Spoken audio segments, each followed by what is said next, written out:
अस्सलाम वालेकुम स्टूडेंट्स, मैं हूं एहसान और आज हम समझने जा रहे हैं डोमेन आर्काई या फिर डोमेन आर्किया।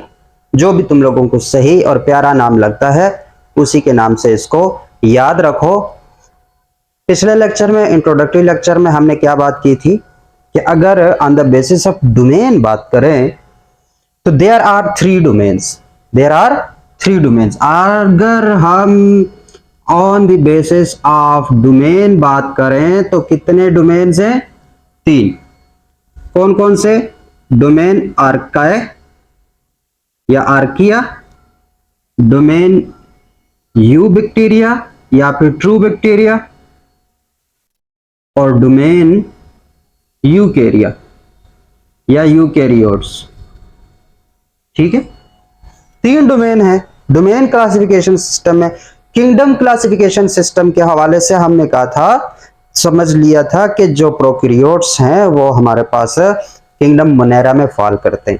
लेकिन अगर डोमेन के हिसाब से बात करें तो आर्काई आर्किया अलग डोमेन है, यूबैक्टीरियम अलग है और यूकेरिया अलग है।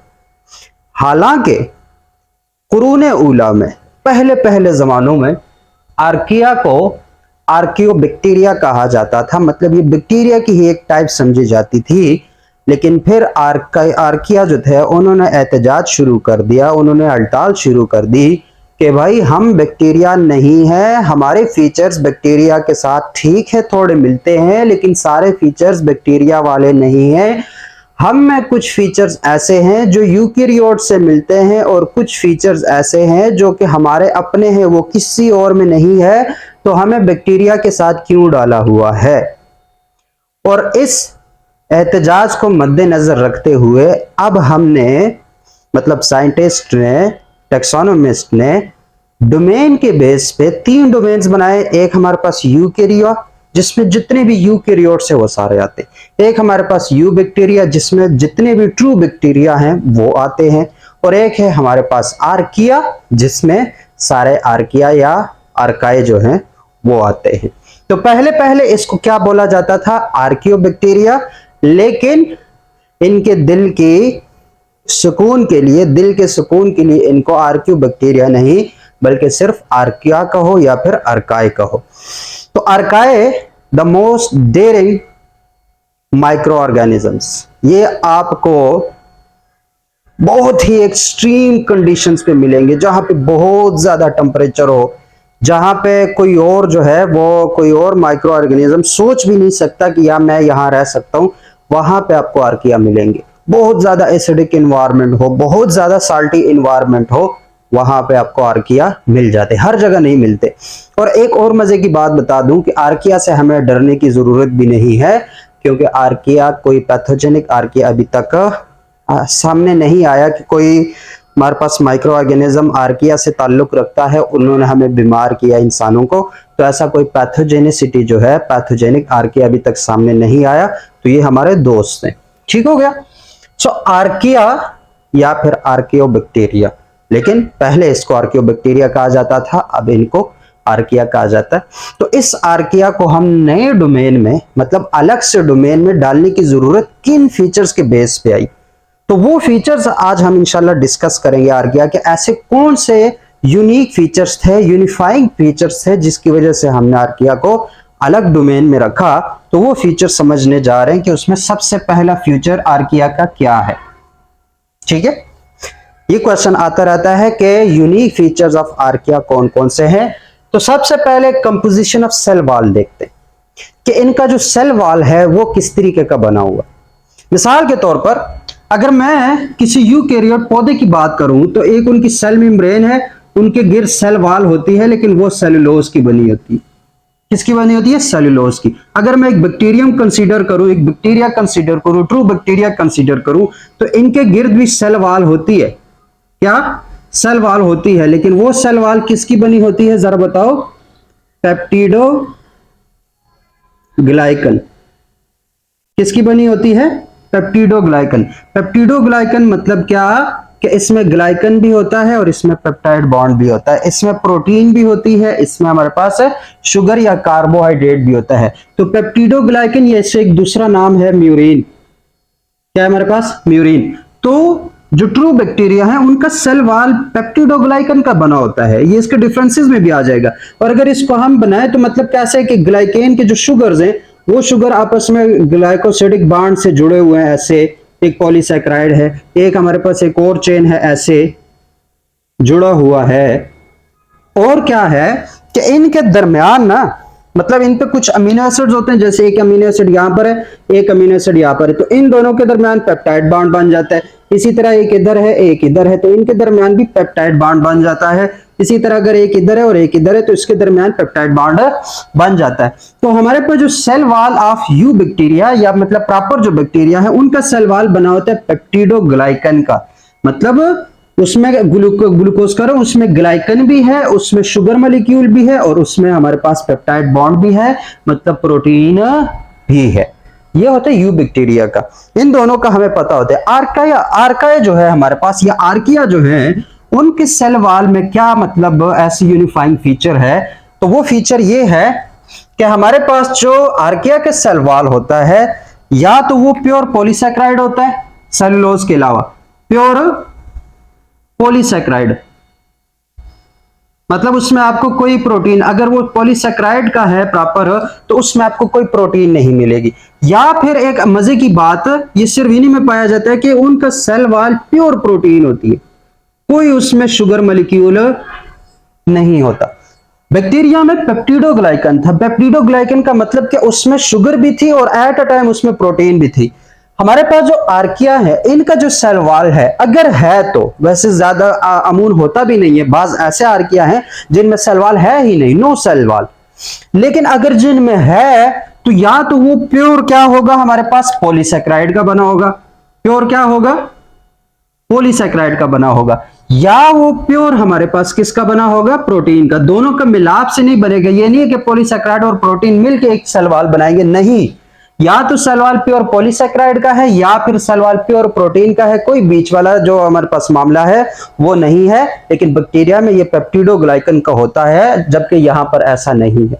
तो ये एक यूनिफाइंग फीचर हो गया। और क्या अब यूकैरियोट्स में भी सिर्फ सेलुलोज होता है, उसमें प्रोटीन का कोई चांस नहीं कि प्रोटीन का भी कोई सेल वॉल बनेगा, नहीं, लेकिन यहां पे या तो होता नहीं है, अगर होता है तो या तो पॉलीसैकेराइड का होता है, किसी पॉलीसैकेराइड का होता है, या वो किसी प्रोटीन का बना होता है।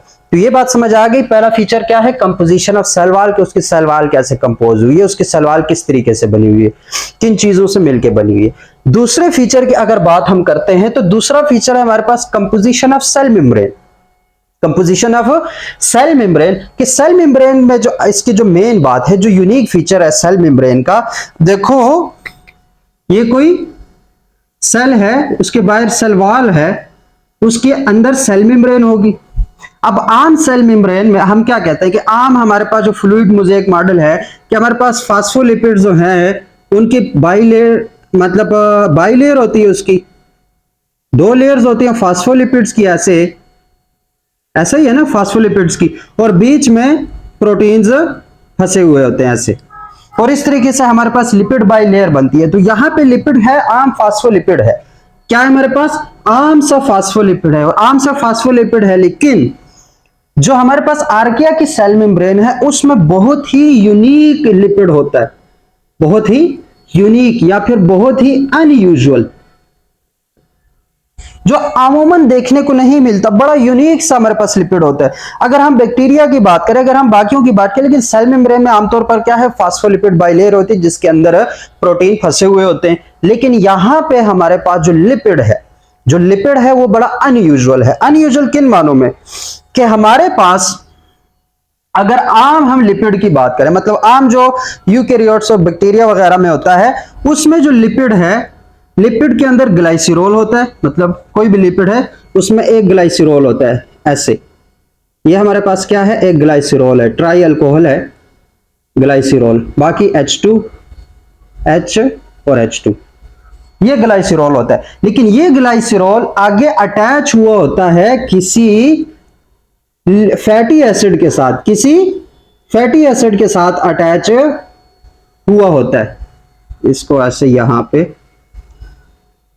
किसी फैटी एसिड के साथ क्या हुआ होता है अटैच हुआ होता है, ये एक फैटी एसिड है। आम जो हमारे पास क्या होती है आम जो हमारे पास है कोई लिपिड है उसमें ग्लाइसरॉल का मॉलिक्यूल एक फैटी एसिड के साथ जुड़ा होता है, ये यूजुअल बात है।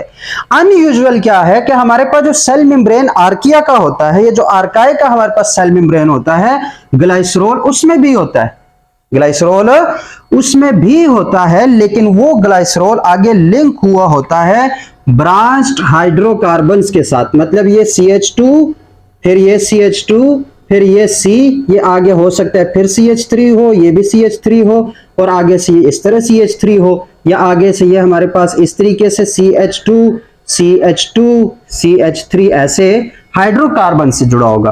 क्या है यूनिक फीचर, क्या है कि जो यह सेल मेम्ब्रेन होती है आर्किया की, उनके अंदर जो लिपिड होता है उस लिपिड का ग्लाइसरॉल, उस लिपिड का ग्लाइसरॉल लिंक हुआ होता है ब्रांच्ड हाइड्रोकार्बन्स के साथ, सिंपल के साथ भी नहीं, ब्रांच्ड हाइड्रोकार्बन्स के साथ। ये एक यूनिफाइंग फीचर है कि हमारे पास आम बैक्टीरिया में क्या था कि ग्लाइसरॉल या आम जो हमारे पास लिपिड से मेम्ब्रेन के, उसमें ग्लाइसरॉल एक फैटी एसिड के साथ चिपका होता है, ट्राइग्लिसराइड जिस तरह बनते हैं। लेकिन यहां पे क्या है कि यही ग्लाइसरॉल मॉलिक्यूल वो ब्रांच्ड हाइड्रोकार्बन्स के साथ जुड़ा हुआ है। वो किसके साथ जुड़ा हुआ है? ब्रांच्ड हाइड्रोकार्बन्स के साथ जुड़ा है। तो इसका दूसरा जो यूनिक फीचर है वो ये है कि जो सेल मेम्ब्रेन के अंदर लिपिड्स होती हैं, उन लिपिड्स की ग्लाइसरॉल जो मॉलिक्यूल होता है वो आगे ब्रांच हाइड्रोकार्बन्स के साथ जुड़ा हुआ है। और इन ब्रांच हाइड्रोकार्बन्स के साथ जुड़ने का फायदा क्या है कि जो हमारे पास आर्किया है वो फिर जो एक्सट्रीम कंडीशन में सरवाइव करते हैं, बहुत ज्यादा टेम्परेचर में या बहुत ज्यादा एसिडिक एनवायरनमेंट में या बहुत ज्यादा हमारे पास थर्मल एनवायरनमेंट जो है, बहुत ज्यादा एक्सट्रीम कंडीशन वहां पे सरवाइव करते हैं, तो उनके सर्वाइवल की वजह जो है वो हमारे पास इसकी जो यूनिक सेल मेम्ब्रेन है ये वजह होती है उसकी। क्या है? यूनिक सेल मेम्ब्रेन ये वाली, जिसमें यूनिक सेल मेम्ब्रेन में क्या बात थी हमारे पास है? यूनिक सेल मेम्ब्रेन में हमने बात की थी कि जो ग्लाइसरॉल है, क्या है हमारे पास? जो ग्लाइसरॉल है वो लिंक्ड हुआ होता है हाइड्रोकार्बन्स के साथ। किसके साथ? हाइड्रोकार्बन्स के साथ। और वो भी कौन से? ब्रांच्ड। वो भी कौन से? ब्रांच्ड। ठीक हो गया? तो दो हमारे पास फीचर्स हो गए। तीसरा फीचर है मिथेनोजेनेसिस। क्या है हमारे पास? मिथेनोजेनेसिस। जेनेसिस का मतलब क्या होता है? प्रोडक्शन। जेनेसिस क्या है? प्रोडक्शन। और मिथेन मतलब मिथेन जो CH4 है, हमारे पास सिंपल हाइड्रोकार्बन है CH4, ये होता है मिथेन। जो हम आम घरों में, घर में जो चूल्हे में हमारे पास सुई गैस आ रही होती है, जो गैस आ रही होती है असल में मिथेन है। तो ये मिथेन की प्रोडक्शन करते हैं। क्या? कुछ हमारे पास आर्किया होते हैं जो कि मिथेन की प्रोडक्शन करते हैं। अब मिथेन की प्रोडक्शन ना तो फिर हमें कोई बैक्टीरिया में देखने को मिलता है, ना वो हमें किसी यूबैक्टीरिया जो हमारे पास यूकैरियोट्स में देखने को मिलता है।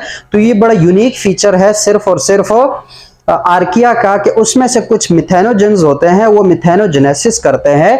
मतलब वो सिंपल अपना मेटाबॉलिज्म कर रहे हैं। जैसे हम कुछ चीज खाते हैं, ग्लाइकोलाइसिस होती है, क्रेब्स साइकिल होता है, सब कुछ होता है, तो उसके नतीजे में हम कौन सी गैस प्रोड्यूस कर रहे होते हैं? CO2 प्रोड्यूस कर रहे होते हैं।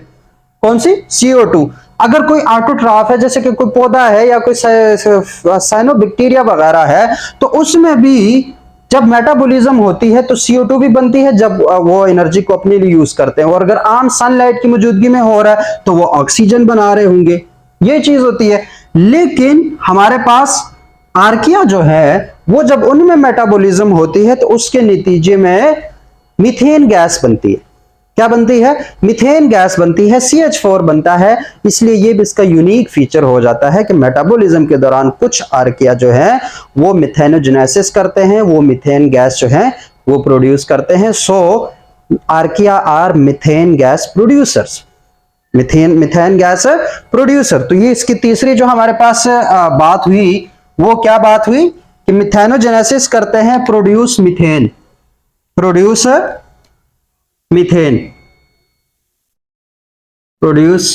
मीथेन या CH4। ठीक हो गया? तीन बातें हो गई। उसके बाद मोड ऑफ न्यूट्रिशन की अगर बात करें, मतलब ये किस तरीके से खाना खाते हैं, किस तरीके से अपने खुराक हासिल करते हैं, तो यहां पर तीन मोड ऑफ न्यूट्रिशन है। जो आर्किया हैं उनके अंदर तीन तरीकों से ये अपनी खुराक हासिल कर सकते हैं। एक है हमारे पास है सनलाइट, मतलब सनलाइट से वो अपनी खुराक हासिल कर सकते हैं। लेकिन याद रखना इनमें फोटोसिंथेसिस नहीं होती। इसमें आर्किया में ये अपनी खुराक खुद तैयार कर सकते हैं, लेकिन एज अ फोटोसिंथेसिस वो खुराक नहीं होती, वो कोई और कीमो ऑटोट्रॉफिक मेथड है जिसके जरिए से हमारे पास फोटो से जब अपनी खुराक खुद तैयार करते हैं, ऑटोट्रॉफी करते हैं। तो ऑटोट्रॉफ्स हैं इसमें, मतलब आर्किया जो है वो कुछ हेटोट्रॉफ्स हैं, कुछ ऑटोट्रॉफ्स हैं, मतलब कुछ अपनी खुराक खुद तैयार कर सकेंगे, कुछ तैयार नहीं कर सकते। लेकिन जो ऑटोट्रॉफ्स हैं आर्किया के, उनमें फोटोसिंथेसिस नहीं होती, बल्कि उनमें कीमो ऑटोट्रॉफी होती है, केमिकल्स के जरिए वो अपनी खुराक खुद तैयार कर रहे होते हैं। तो इस तरीके से हमारे पास उसमें फोटोसिंथेसिस नहीं है, लेकिन कीमो ऑटोट्रॉफी है। तो मोड ऑफ न्यूट्रिशन में एक सनलाइट से वो अपनी खुराक हासिल कर सकते हैं। दूसरा है वो हमारे पास इनऑर्गेनिक मैटर से हासिल कर सकते हैं। दूसरा क्या है हमारे पास? इनऑर्गेनिक मैटर, जो गैर जिंदा चीज या उसके जो बचा कुचा होता है, कोई गैस वैस होगी जिससे अपने खुराक ही हासिल कर सकते हैं। और तीसरी है ऑर्गेनिक मैटर, तीनों से ऑर्गेनिक मैटर। ठीक है, तो खुराक मोड ऑफ न्यूट्रिशन क्या है? तीन तरीके, एक सनलाइट है, एक हमारे पास इनऑर्गेनिक मैटर है, और दूसरा हमारे पास, तीसरा हमारे पास क्या है? Organic matter. तो इन तरीकों से हमारे पास वो खुराक हासिल कर सकते हैं। और सबसे लास्ट और बड़ा ही इंपॉर्टेंट जो हमारे पास फीचर है वो है राइबोसोमल आरएनए का सीक्वेंस जो है वो, क्योंकि जो राइबोसोमल आरएनए है इसका सीक्वेंस है वो फाइलोजेनेटिक्स जो हमारे है उसमें बहुत इंपॉर्टेंट हो जाता है। जब हम एवोल्यूशन उसकी स्टडी करते हैं, एवोल्यूशनरी ट्री बनाते हैं, हम देखते हैं कि आर्किया जो है वो बैक्टीरिया के साथ मैच कर रहा है, क्या दोनों का इंसेस्टर सेम था या नहीं था, दोनों का अब्बा सेम था या नहीं था। जब हम इस तरह की लाइनेज देखते हैं, इस तरीके के जो हमारे पास स्टडी करते हैं, तो उसमें हमने राइबोसोमल आरएनए को as a molecular clock consider करते हैं, मार्कर के तौर पर कंसीडर करते हैं कि बिलफर्ज ये मैंने यहां पे एक नुक्ता लगा दिया, क्या कर दिया, ये मैंने क्या लगा दिया, ये नुक्ता लगा दिया। अब ये मेरे पास एक मार्कर है, ये क्या है हमारे पास? एक मार्कर है, इसके आगे यहां पे एक घर है छोटा सा, क्या है हमारे पास? एक घर है, ये घर है और इसकी खिड़की है। तो और ये हमारे पास मेरे एक निशानी है, ये क्या है? एक निशानी है, एक ये कि अगर कोई मैं इस घर तक पहुंचना चाहता हूं तो मुझे ये वाला रास्ता लेना पड़ेगा। अगर मैं यहां से ऐसे जा रहा हूं तो मुझे उस घर तक पहुंचने की जरूरत नहीं है, वो मैं नहीं पहुंच सकूंगा। इस घर के लिए एज अ मार्कर हमारे पास निशानदेही के लिए ये जगह है कि मैंने यहां से जब जाए ना तो मैं इस घर के रास्ते तक पहुंच सकता हूं। तो यहां पर जो हमारे पास राइबोसोमल आरएनए सीक्वेंस है वो भी एज अ मॉलिक्यूलर क्लॉक या मॉलिक्यूलर मार्कर के तौर पर काम करता है कि भाई जो लाइनेज है, जब हम स्टडी करते हैं, जब ऊपर लेवल पे जाना हो जाओगे तो फिर पता लग जाएगा कि जो फाइलोजेनी होती है उसमें हम आरएनए को देखते हैं कि वो किसका कितना सिमिलर है। जिनका जितना सिमिलर होगा उतना ही वो एक दूसरे के क्लोज होंगे, एक दूसरे के क्या होंगे? क्लोज होंगे। तो वो जो सीक्वेंस है आरएनए सीक्वेंस वो बैक्टीरिया और किसमें? बैक्टीरिया और आर्काई में बहुत डिफरेंट होता है। आर्काई में क्या होता है? बहुत डिफरेंट होता है। कैसे डिफरेंट होता है कि अगर हम एक आरएनए सीक्वेंस देखें जिसमें 1500 टोटल न्यूक्लियोटाइड्स हैं, तो 910 नंबर पे जो न्यूक्लियोटाइड आता है, जो 910 नंबर से आगे जो सीक्वेंस आती है, उसमें जब आर्किया को देखें तो उसकी सीक्वेंस बनती है AACWAAA, या इस तरीके से सीक्वेंस बनती है। जबकि अगर बैक्टीरिया की बात करें तो उसमें इसी जगह पे AACUCAA है, ठीक है, CUCAA है। तो यहां पे आर्किया डिफरेंट है और यहां पे बैक्टीरिया डिफरेंट है। तो ये उनका एक फाइलोजेनेटिक डिफरेंस आ जाता है आर्काई का और बैक्टीरिया का। तो वो हमारे पास क्या है? आरएनए सीक्वेंस जो है वो दोनों का चेंज है। इसका बड़ा यूनिक सीक्वेंस है CW वाला, जबकि यहाँ पे सीक्वेंस CUC वाला होता है। तो ये बैक्टीरिया के साथ उस लिहाज से भी मैच नहीं करते। तो ये कुछ ऐसी प्रॉपर्टीज थी जिनके बेस पे हम जो आर्किया है उसको अलग डोमेन में रखेंगे, क्योंकि ना वो कुछ तो यूकेरियोट से मिलते हैं, कुछ हमारे पास बैक्टीरिया से मिलते हैं, लेकिन कुछ फीचर्स इनके वो दोनों से अलग हैं, जिसमें ये वाले सारे फीचर्स थे। तो इन फीचर्स के बेस पे फिर हम आर्किया को अलग डोमेन आर्किया में डाल देते हैं। ये तो होगी कुछ प्रॉपर्टीज। अगर हम बात करें टाइप्स की, किसकी बात करें? ये लिख लो अगर लिखने का दिल कर रहा है तो। अगर हम बात करें टाइप्स की तो ये बड़े डेयरिंग है और इनके टाइप्स जो है वो बड़ी सिंपल सी टाइप्स हैं। क्या है हमारे पास? है बड़ी सिंपल सी टाइप्स है।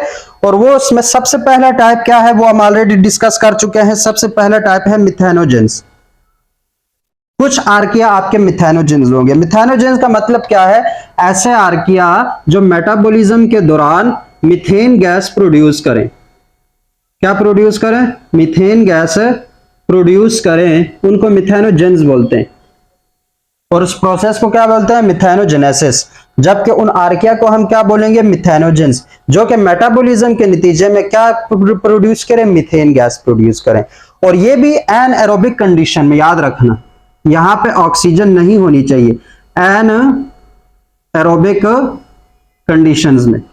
जैसे कि दलदली इलाके हो गए, जैसे कि हमारे पास स्वैम्प्स हो गए, हमारे पास दलदली इलाके हो गए, इवन जो हमारे इंटेस्टाइन, ह्यूमन के इंटेस्टाइन के अंदर भी ये होते हैं, तो वहां पे एनारोबिक कंडीशन जब डेवलप होती है तो आर्काई जो है वो मीथेन बनाना शुरू कर देते हैं। और इस मीथेन गैस का एक दूसरा नाम है काफी इंपॉर्टेंट, जिसको बोलते हैं बायोगैस।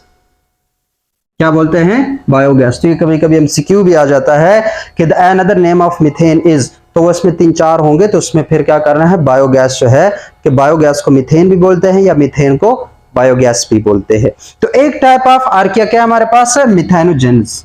क्या है? मिथेनोजेन, जिसमें मिथेनोकोकस और मिथेनोबैक्टीरियम वगैरह जो है उनकी एग्जांपल्स में आ जाती है। दूसरी बात है हेलोफाइल्स। दूसरी टाइप कौन सी है? हेलोफाइल्स। फाइल का मतलब क्या होता है? लवर, चाहने वाला। फाइल क्या है? लवर यानी चाहने वाला। और हेलो क्या है? Salt condition. हेलोजन से है ना, हेलोजन जो क्लोरीन और फ्लोरीमीन, ब्रोमीन, आयोडीन, ये वगैरह ये सारी चीजें क्या बनाते हैं? वो जब भी मेटल के साथ रिएक्ट करते हैं तो साल्ट बनाते हैं। जैसे Na है, क्या हमारे पास है? सोडियम है। इस सोडियम के साथ जब एक हेलोजन आएगा क्लोरीन, तो दोनों मिलकर क्या बनाएंगे? नमक, NaCl बनाएंगे। तो इसकी वजह से इस ग्रुप को हेलोजेंस ग्रुप बोलते हैं। तो उस हेलोजेंस के लिहाज से यहां पे वो हेलो का वर्ड जहां भी आएगा उसका मतलब होगा साल्टी कंडीशंस। साल्टी कंडीशन, जहां पे नमक बहुत ज्यादा हो, नमकियात बहुत ज्यादा हो। और याद रखना, साल्टी कंडीशन बहुत ज्यादा अगर कहीं पे नमकियात है, नमक है, तो उस जगह पे सरवाइव करना बैक्टीरिया के लिए भी बहुत मुश्किल हो जाता है, बहुत ज्यादा मुश्किल होता है बैक्टीरिया के लिए। कभी कभी देखा होगा कि हम जो फिश है, मछली है या जो मीट है, गोश्त है, उसको बहुत ज्यादा नमक लगा देते हैं। तो उस नमक लगाने का क्या मकसद होता है? ताकि बैक्टीरिया वहां ना आ सके और वहां पे वो गोश्त या वो मछली खराब ना हो, क्योंकि बैक्टीरिया खराबी पैदा करेंगे, उसको सड़ियल बनाएंगे। तो उससे बचाने के लिए हम उसको बहुत ज्यादा क्या कर देते हैं? नमक लगा देते हैं। तो वो साल्टी कंडीशन बैक्टीरिया के लिए भी जो है ना, उसमें सरवाइव करना मुश्किल होता है। और ऐसी कंडीशंस में भी हमारे पास कुछ आर्किया होते हैं जो कि रहते हैं, जिनको अपनी ग्रोथ के लिए, सेक्स करने के लिए, अपनी प्रोडक्शन करने के लिए बहुत ज्यादा साल्ट चाहिए होती है, साल्टी कंडीशन चाहिए होती है। तो उन कंडीशन में सरवाइव करने वाले जो आर्किया हैं उनको हम बोलेंगे हेलोफाइल्स। उनको क्या बोलेंगे? हेलोफाइल्स बोलेंगे। तीसरी अगर टाइप है तो तीसरी टाइप है हमारे पास थर्मोफाइल्स की। किसकी टाइप है? थर्मोफाइल्स की। अब थर्मो भी नाम से हमें पता चल रहा है, थर्मो का मतलब होगा टेम्परेचर। थर्मोफाइल्स, और इसका कभी कभी नाम दिया जाता है थर्मो एसिडोफाइल्स, मतलब पूरा नाम थर्मो एसिडोफाइल्स। तो दो बातें, मतलब जहां टेम्परेचर बहुत ज्यादा हो, जहां टेम्परेचर क्या हो? वेरी हाई हो, बहुत ज्यादा हो। जैसे कि हमारे पास गीजर में होता है, जैसे हमारे पास वोल्केनोज में होता है, आतिशफिशा पहाड़ जब फटते हैं तो उसमें इवन उसका टेम्परेचर इतना ज्यादा होता है कि उसमें जो आयरन वगैरह, जो लोहा वगैरह, वो भी पिघल के आ रहा होता है, इतना ज्यादा उसका टेम्परेचर होता है। या जो हॉट स्प्रिंग्स है, गर्म चश्मे है, या गर्म उबलता हुआ पानी जो है, ये सारा क्या है? हाई टेम्परेचर वाली चीजें। तो ऐसे जगह जहां पे टेम्परेचर बहुत ज्यादा हो और एसिडिक एनवायरनमेंट बहुत ज्यादा हो, तेजाबियत बहुत ज्यादा हो, एसिडिक एनवायरनमेंट भी बहुत ज्यादा हो, एक तीर से काम नहीं चलेगा, कई तीर हम बना लेंगे।